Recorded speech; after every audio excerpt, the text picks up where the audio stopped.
Welcome to Terribly Accurate and to the month of March. In this video, we are going to look at the overall vibe for the month. Will you find your pot of gold? Are you going to get lucky in love? Where do you need to push your luck to get ahead? What rain will be hitting your life? What will the rainbow after be?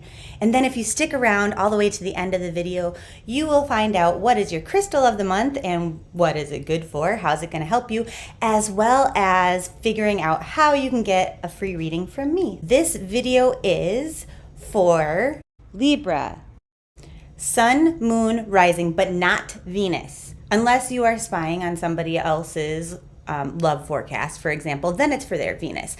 But this video right here is going to show you how to get the most out of these videos that I make or that anybody else makes for tarotscopes, horoscopes, whatever, or even ones that you would read online. And one more thing, there are links below to connect you to the tarotscopes that I've been making online for all zodiac signs. And now let's get started.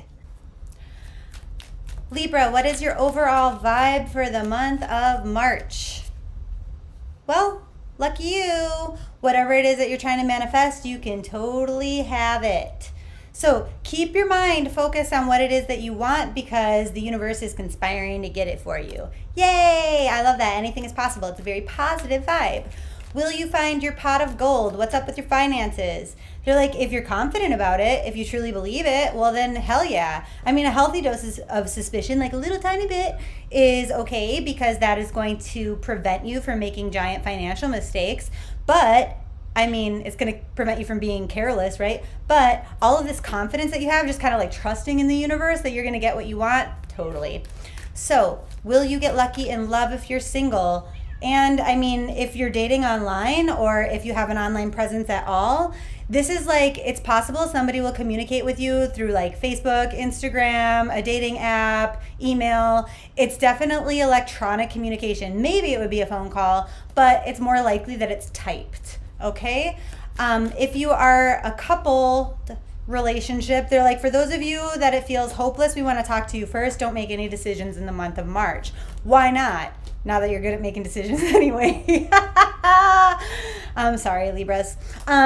But they're like, because it'll just drive you crazy because you're going to hem and haw over it. You're going to wonder if you made the right choice, things like that. You're going to start to feel sad and then be like, oh, fuck, was that wrong? So just don't make any decisions until April, okay? Now, for those of you that are coupled but you're not in that kind of a situation, they're just saying, like, don't take it to the next level yet. Like, if this is the month where you were going to be like, hey, should we move in together? Should we get married? Should we move? Like, should we have a baby? Nah, not this month. We can talk about it in April, but right now we're in a Mercury retrograde, so maybe that's why they mentioned that, okay? Now, if you're in a complicated relationship, something that is on again, off again, maybe it's you're talking to each other, but it's not necessarily official or whatever. They're like, this is super confusing, number one, but they're like, be open to the possibilities of things that will come for you.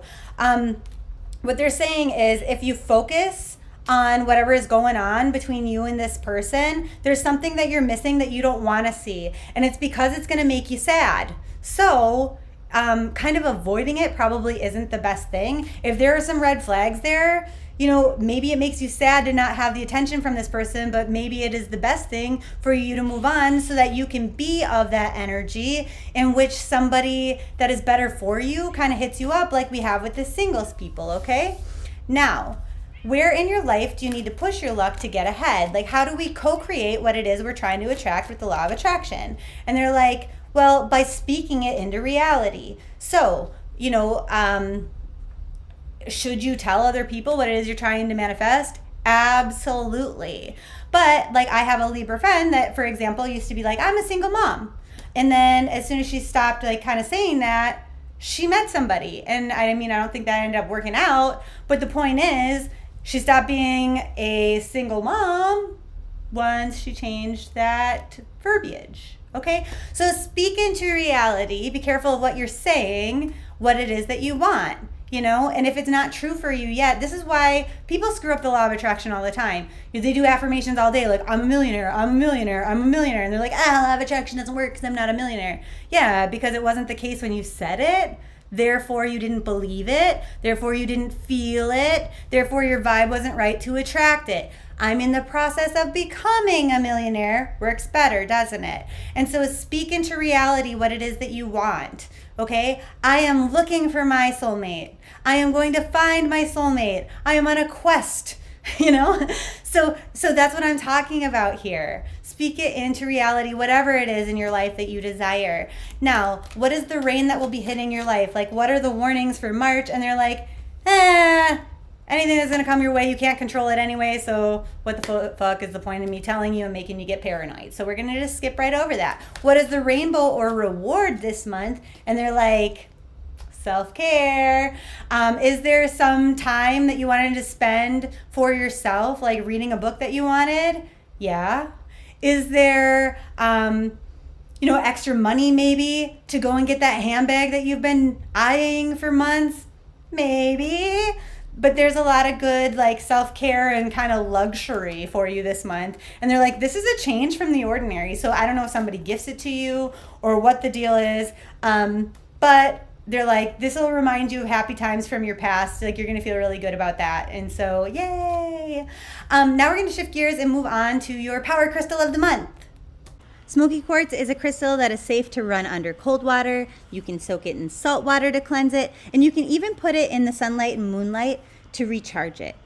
The angel associated to smoky quartz is Archangel Michael. This stone is associated with the root chakra, as are many black or red stones.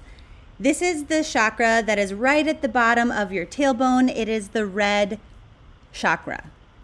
Smoky quartz is used to eliminate negative energy and to replace it with light energy. It's a grounding stone.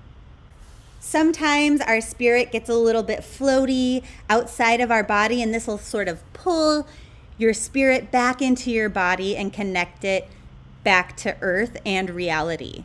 This stone will help you to adjust to reality as well as your responsibilities. And this stone is fantastic for reducing depressive energies as well as suicidal thoughts. Smoky quartz helps to eliminate things in our life that are no longer useful to us. So maybe you want to take this stone into your closet and do a quick assessment of what clothes you no longer want or need. Smoky quartz is a fantastic meditation tool, and it helps us to eliminate our fear. Smoky quartz increases our awareness of the dreams that we are having, and it helps us to set goals. Smoky quartz might be most famous for its abilities to help us quit smoking and drinking. And it also really helps us prevent self-destructive behaviors as well as habits in our life. So maybe you could even use this stone for other types of addiction, such as sex addiction or gambling. Smoky quartz is fantastic to balance energies in men particularly. Some varieties of smoky quartz have been irradiated, which means that you should not put them inside of your booty or your vagina or your mouth if you do not know the source of the stone. Oftentimes, the stones that are really black are not the natural ones. Those are ones that have been irradiated. That means that they carry small amounts of radiation. Does it mean that you are doomed to acquire cancer should you use this stone? No. The radiation doses are low, but you still should not put them in your body, just as you should not get x-rays constantly, because even though that small amount of radiation is not harmful, why radiate your body further and further? Does that make sense?